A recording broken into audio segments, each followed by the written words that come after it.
Year's end is neither an end nor a beginning, but a going on with all that wisdom that experience can instill in us. For many of us, this new year has been nothing but a day of celebration. We set new goals and hope to leave the bad days behind as we counted down the lighting up of the sky. Apart from the change in date, things still felt stagnant to me. I couldn't bring myself to start working at once. I had some things planned out, but since the time didn't feel right, I didn't force myself. The new year can teach us that things end and new ones start all the time. It can also be a great time to start all over again. But it's not the only time. We can start all over again whenever we feel like or whenever we're ready. And so, almost 3 weeks after the 1st of January, I started working on my first project of this year.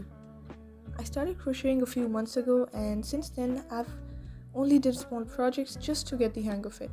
But I kept putting off the one thing I really wanted to do, with excuses like I don't have the correct yarn size or that I'll start when I have the time to commit to it. Today, I finally decided to take the hardest step, the first one.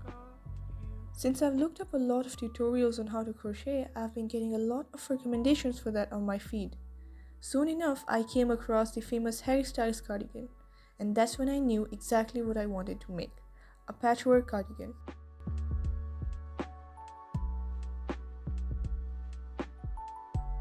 So then I went out to buy yarn, lots of it, and in the colors that I personally wanted to use. The next thing was to plan it out. I wrote down the size of the squares and drew the panels just to get some idea. However, once I'm done with the squares, I'll try different placements to figure out the best one. So I have to make the front panel with 12 squares, the back panel with 15 squares, and the sleeves with 24 squares, plus the ribbing for the bottom and the cuffs. These numbers are inspired by a video I found on YouTube, so as we proceed, I might make some changes as needed.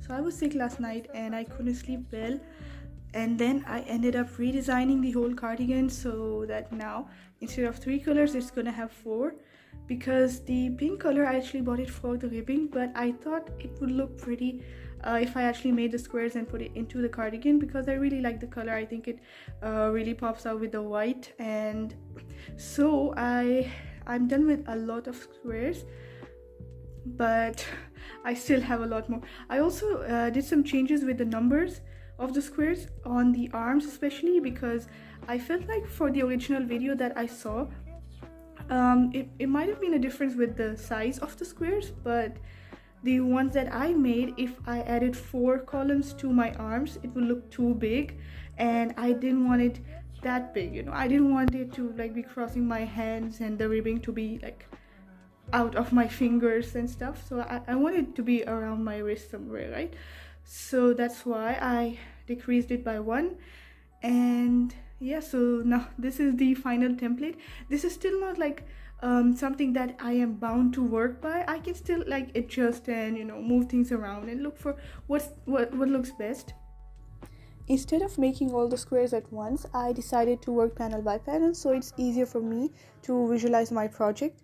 However, I won't be stitching them together until I'm done with all of the squares, so I can still move them around and check for other possibilities. Even though I'm happy with the template I came up with, I want to have room for readjustments if necessary.